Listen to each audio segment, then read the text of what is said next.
चलो आज की क्लास करते हैं अपने शुरू। Exam point institute of agriculture नोर के अंदर अपने चल रही थी नस्लें। क्या चल रही थी? नस्लें। नस्लों के अंदर हमने कौन सी नस्लें पढ़ी थी? कौन सी नस्लें पढ़ी थी कल?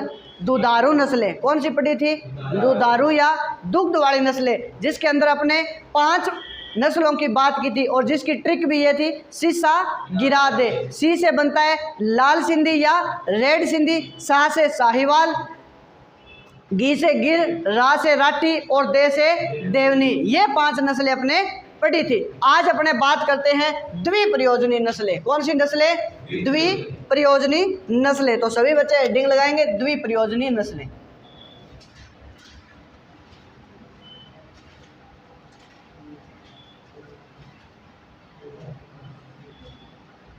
द्विप्रयोजनी नस्लों का मतलब क्या है? इन नस्लों को दुग्ध के लिए पाला तो जाता ही है, उसके साथ साथ में किस कार्य के लिए पाला जाता है? बाहर वहन करने के लिए या बाहर धोने के लिए। यानी इसकी जो मादा होती है उनको दुग्ध के लिए काम में लेते हैं और इनका जो नर होता है उसको किस लिए काम में लेते हैं? कृषि कार्यों में बाहर ढोने के लिए काम में लेते हैं या कृषि कार्यों हेतु काम में लेते हैं। अब जो है पशुओं का कार्य कम हो गया, क्योंकि जो टेक्निक है वो बढ़ गई है। टेक्निक के कारण ट्रैक्टर का आविष्कार हुआ और ट्रैक्टर ने किसकी जगह ले ली?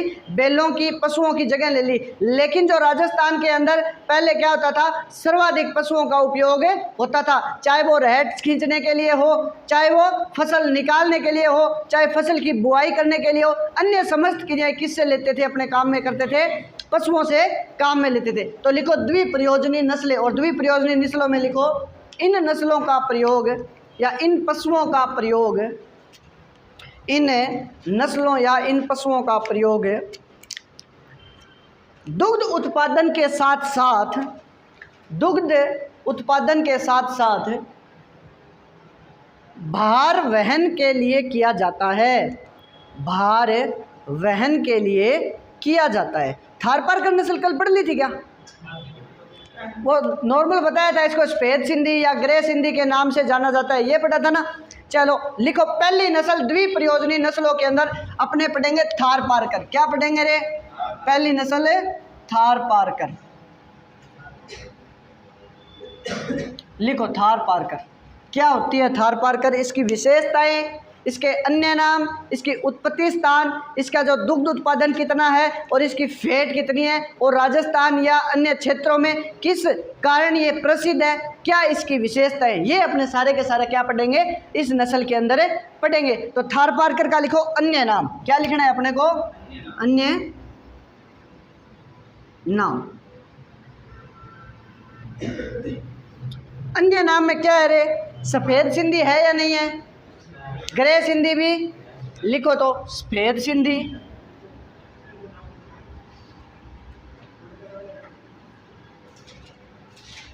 सफेद सिंधी या इसे ग्रे सिंधी भी बोलते हैं। क्या बोलते हैं बाल को? ग्रे सिंधी भी बोलते हैं। सफेद सिंधी, ग्रे सिंधी, थारी या मालानी के नाम से भी इसको जाना जाता है। किस नाम से रे? थारी या मालानी। अरे मारी को नहीं, थारी, थारी या मालानी के नाम से भी जाना जाता है। किस नाम से जाना जाता है रे? मालानी। मालानी माल क्षेत्र कौन सा होता है? चलो आगे लिखो उत्पत्ति स्थान। इसका क्या लिखना है अपने को? उत्पत्ति स्थान। अब लिखेंगे अपने उत्पत्ति स्थान।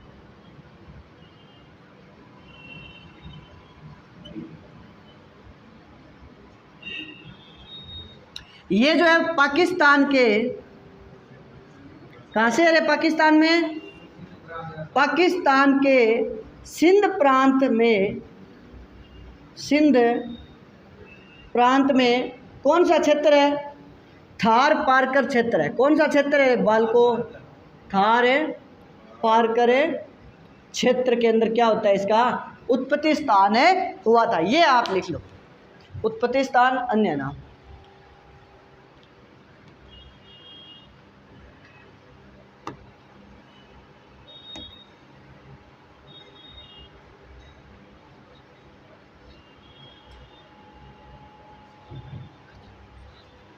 अब इसका विवरण या वितरण कहाँ पर है, इसका वितरण कहाँ पर है? तो वितरण के अंदर इसका एक तो अपने गुजरात के अंदर है, कहाँ पे है?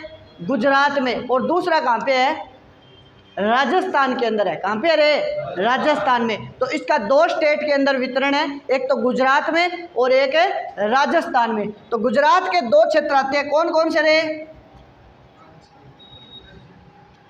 लिखो वितरण। वितरण इसका गुजरात में 2 क्षेत्रों में है। गुजरात के अंदर कच्छ व रण क्षेत्र है। क्या है? रण क्षेत्र। और राजस्थान में रे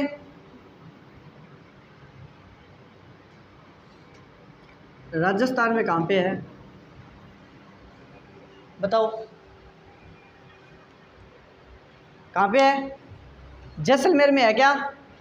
बाड़मेर में और जोधपुर। जैसलमेर, बाड़मेर और जोधपुर है। तो राजस्थान में इसकी ट्रिक बनेगी JBJ।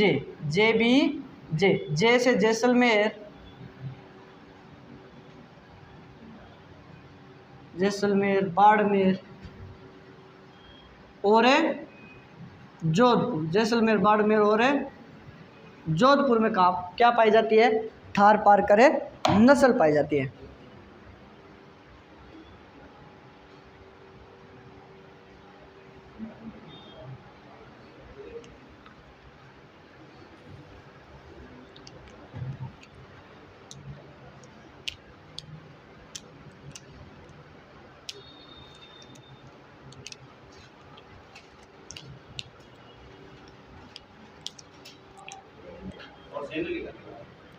इधर ठीक है। हाँ, ये हिंट दिया करो रे आप, जब आपको दिखाई ना देना तो हिंट दे दिया करो, और यहाँ पे भी ना दिखाई देना तो भी हिंट दे दिया करो, ठीक है?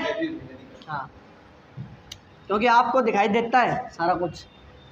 चलो, अब ये जो नस्ल है ना, ये रेगिस्तान के लिए महत्वपूर्ण नस्ल है या रेगिस्तान की नस्ल है? क्या है? रेगिस्तान के लिए महत्वपूर्ण है या रेगिस्तानी नस्ल है। और गाय की द्विप्रयोजनी नस्लों में सबसे अच्छी नस्ल है। क्या है? गाय की द्विप्रयोजनी नस्लों में सबसे अच्छी नस्ल है या सबसे सर्वोत्तम नस्ल है। तो प्रश्न यही पूछा था 2008 जेट के अंदर कि गाय की द्विप्रयोजनी नस्लों में सर्वोत्तम नस्ल है। गाय की द्विप्रयोजनी नस्लों में सर्वोत्तम नस्ल है, और सर्वोत्तम कौन सी है? थार पारकर है। कौन सी है रे?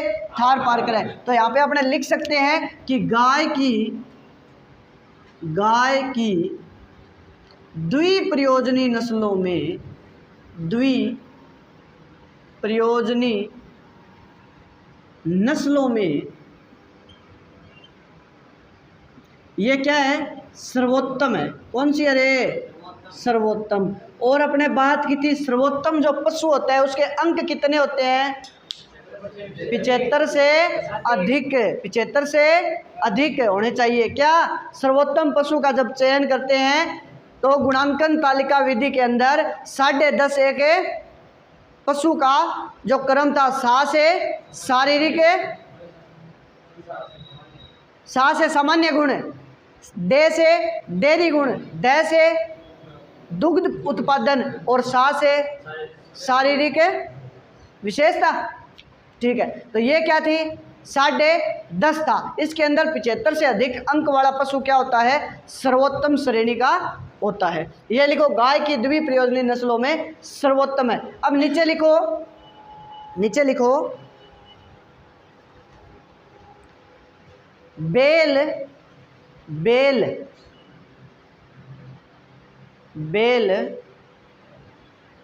भार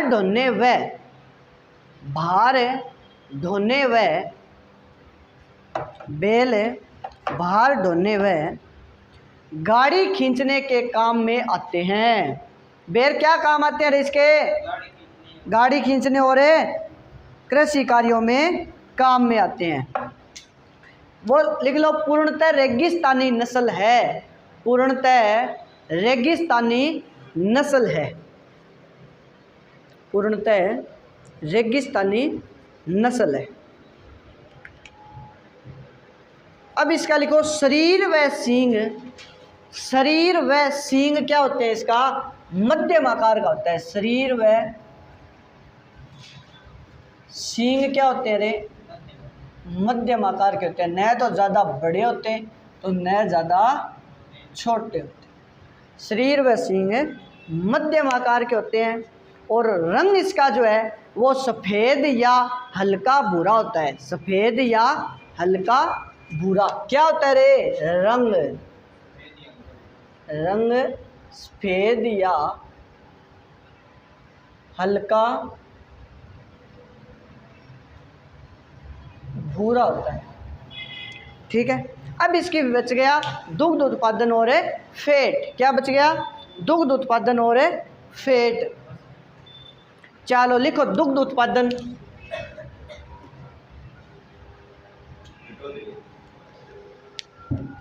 दुग्ध उत्पादन लिखो रे।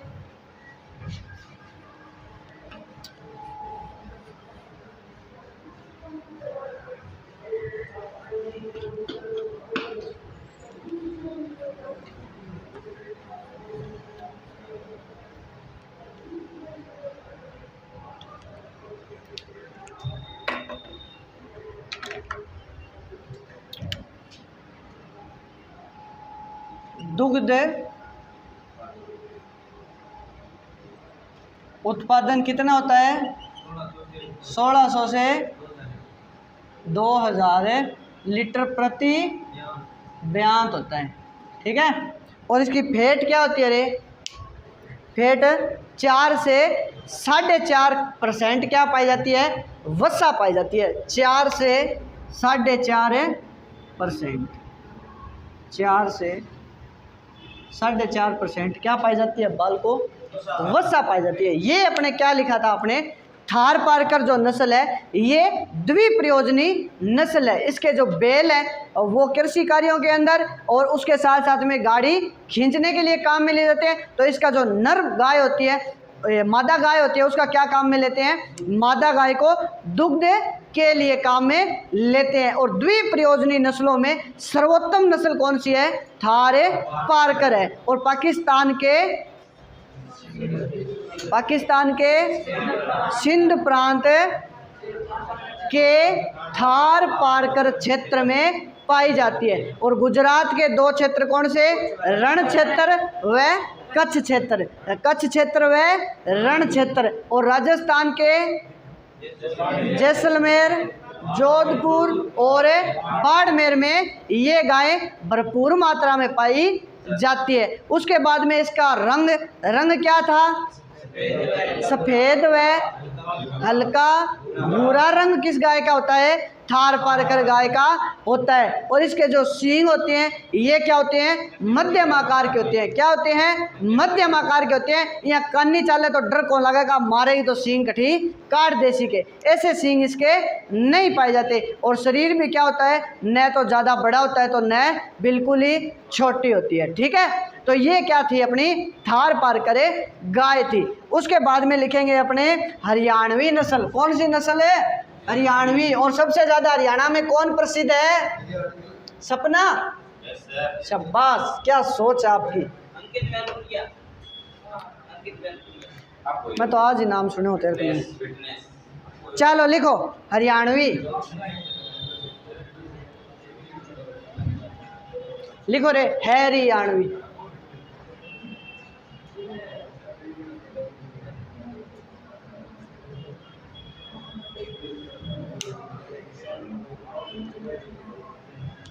और इसका जो उत्पत्ति स्थान है ये कहाँ है रे? उत्पत्ति स्थान इसका हरियाणा। और हरियाणा के अंदर भी पूछ ले आपको तो कौन सा है? हिसार, करनाल व रोहतक। हिसार, करनाल व रोहतक। यदि सीधा पूछे आपको हरियाणवी गाय का उत्पत्ति स्थान है हरियाणा, ठीक है, और आपको पूछे उत्पत्ति स्थान है हिसार, करनाल, रोहतक और चंडीगढ़, तो क्या करना है? तीनों आ गए ना? तो कभी एक ऑप्शन गलत देगा तो उसके अंदर पूछेगा हरियाणवी का उत्पत्ति स्थान नहीं है, हरियाणवी का उत्पत्ति स्थान नहीं है। और हिसार पहली बहुत ऑप्शन में देगा थे हिसार करोगा। क्यों? क्योंकि कंपटीशन के अंदर ये सिस्टम होता है, बच्चे को जो पहला ऑप्शन दिखाई देता है वही बच्चा उसको क्लिक कर देता है, सही कर देता है, टिक कर देता है। इसलिए आपको चारों ऑप्शन पढ़ने और पूरा का पूरा प्रश्न पढ़ना है। तो चंडीगढ़ ऑप्शन आएगा उसमें, हरियाणवी का उत्पत्ति स्थान नहीं है, हिसार, करनाल, रोहतक और चंडीगढ़। तो क्या मिलेगा? चंडीगढ़। और चंडीगढ़ का सेक्टर है, चंडीगढ़ का सेक्टर कौन सा? सेक्टर 27। और नौहर का सेक्टर नंबर है 5। क्या है? सबसे वीआईपी सेक्टर है। क्या है? वीआईपी सेक्टर है। लिखो वितरण इसका। वितरण, वितरण जो है ये हरियाणा के पास में ही है। तो हरियाणा के पास में कौन सा राज्य है? पंजाब। और पंजाब में अमृतसर कौन कौन गया रे? दिल्ली का समीपवर्ती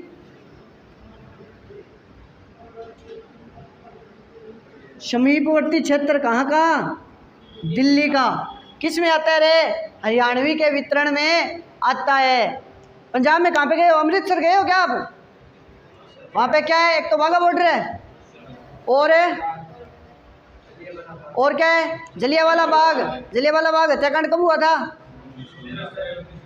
13 अप्रैल 1919। तो वहाँ पे जाके देखोगे ना, सारा का सारा आपको विवरण दिखाई देगा। गोलियाँ कहाँ पे लगी है, कौन से ईंट पे गोली लगी है, सारा का सारा विवरण दिखाई देता है। ठीक है, जाना रे कभी चलेंगे, अपने साथ में चलेंगे 2 तारीख के बाद में। 2 तारीख के बाद में लॉन्ग ईयर के अंदर 3 ट्रिप होती है। लॉन्ग ईयर में कितनी ट्रिप होती है? 3 ट्रिप होती है। एक आउट ऑफ स्टेट, एक इन स्टेट और एक जहाँ पर अध्ययन कर रहे हैं बच्चे वहाँ की लोकेशन दिखानी होती है। ठीक है। नौर के अंदर पहले क्या प्रसिद्ध थी? नौर की यूनिक चीज़ क्या थी? जुतियाँ। जुतियाँ प्रसिद्ध है ना नौर की। कोचिंग से नीचे किसी को छेड़खानी कर देना, जुतियाँ मिल जाएगी आपको अपने आप। ठीक है, जुतियाँ प्रसिद्ध है नौर की। और क्या है? एशिया की सबसे बड़ी चना मंडी। सबसे बड़ी चना मंडी कहाँ की प्रसिद्ध है? नौर की प्रसिद्ध है। नौर के अंदर है किसका प्रजनन केंद्र है? राठी गाय का प्रजनन केंद्र है। शाबाश, याद करते हो या होने लग गए रे? चलो बढ़िया बात है। लिखो फिर क्या लिखना है? क्या लिखना है? इसकी विशेषता लिखना है ना। और विशेषता के अंदर ये जो है सबसे इम्पोर्टेंट विशेषता, और अब की बार मेरे हिसाब से प्रश्न आना चाहिए रे, desert breed stock. Desert breed stock इस नाम से जाना जाता है इस नस्ल को। किस नाम से रे? लिखो desert breed stock. Desert breed stock के नाम से जानी जाती है। और प्रश्न, पहला ही प्रश्न आ जाए, डेजर्ट ब्रीड स्टॉक के नाम से जानी जाती है हरियाणवी, राठी, कांकरेज, मेवाती। क्या करके आना है आपको? हरियाणवी करके आना है। पहला प्रश्न आ जाए, बढ़िया बात है। और इंपॉर्टेंट लगा लो, डेजर्ट ब्रीड स्टॉक किसके नाम से जानी जाती है? लिखो दूसरी विशेषता, सींग के मध्य की हड्डी या सींग के मध्यम की हड्डी। सींग के मध्य की हड्डी। अब ये सींग बनाना है अपने को रे। ये लो सींग भैया, ऐसे ही होते हैं क्या सींग? ऐसे नहीं होते रे। चलो फिर नीचे बना देंगे। ये मुंह बना देते हैं अपना। करे क्या रे, आजकल के बालकों का यही हार्ट ज़्यादा बनता है ऐसे। चलो छोड़ो आपने, इतना ही समझ लो। यहाँ पे ये जो माथा है ना इसका, ये सींग के मध्यम आकार का हिस्सा होता है। इसमें क्या होता है? उभार होता है। क्या होता है? उभार होता है। किसकी विशेषता है? सींग के मध्यम आकार की हड्डी में उभार पाया जाना हरियाणवी गाय की नस्ल की विशेषता है। तो लिखो इस नस्ल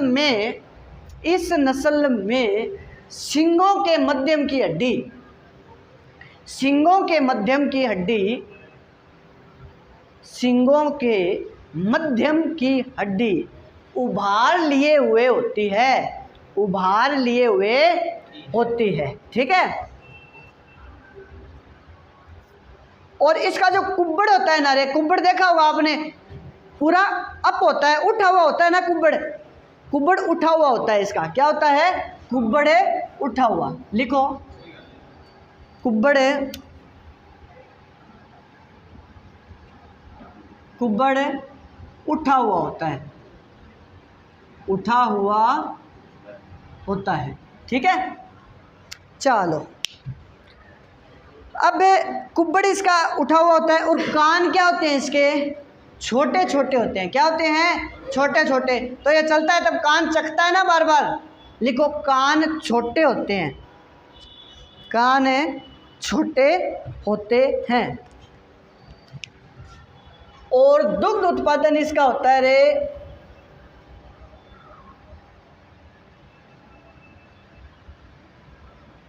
1000 से 1500 लीटर प्रति ब्यांत। और इसकी वसा लिख दो आप 45-55, 4.5 से 5.5% क्या होती है इसकी? वसा होती है। ये अपने पढ़ी है हरियाणवी नस्ल। क्या पढ़ी है? हरियाणवी नस्ल।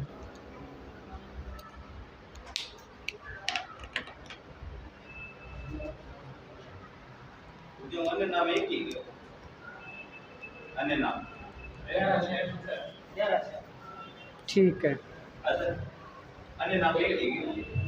लिखो रे नेक्स्ट नस्ल कांकरेज। कांग्रेस ना लिख दियो, कांकरेज है।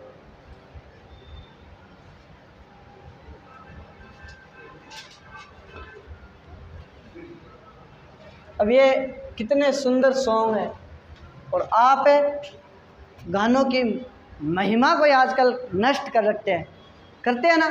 पहले कितने सुंदर, ये हवाएं ठंडी ठंडी गुजर रही है, ऐसे होता था ना, बढ़िया। ये हवाएं बहती समुद्र के अंदर से ठंडी ठंडी निकलती है, ऐसे गाने होते थे, समझ मानता। आजकल ये हिप हॉप सॉन्ग चाल है, अंदर 2-4 शब्द तो समझ में, आज का दिन ये बताया था ने, और समझ में आवे को नहीं। और क्या हो जाता है, टोन लगती रहती है ना। अरे आप सभी जानते हो ना, पहले ऐसे होता था, हे सार देमा, हे सार देमा, अज्ञानता से हमें तार देमा, होता था ना। अब लोग खोलते ही कुंडी ना खड़काओ राजा, सीधे अंदर आओ राजा। देखो इतना भद्दापन हो गया है गानों का, इतना भद्दापन हो गया है, कुछ समझ ही नहीं आ रहा है, ठीक है। चलो लिखो कांकरेज, लिखो कांकरेज।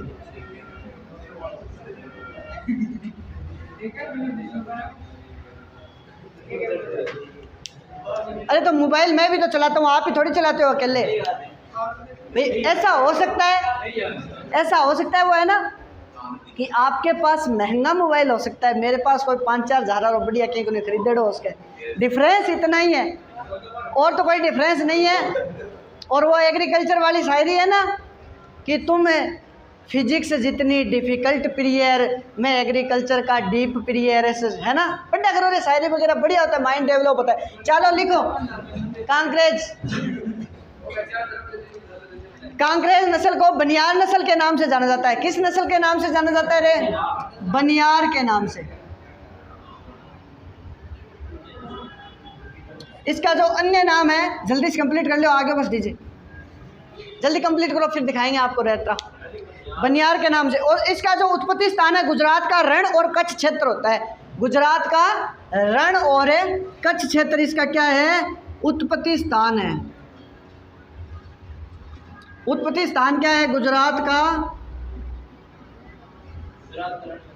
कच्छ व रण क्षेत्र। कच्छ व रण होता है या रण होता है रे? रण। चलो ठीक है। खूब लड़ी मर्दानी, वह तो झांसी वाली रानी थी।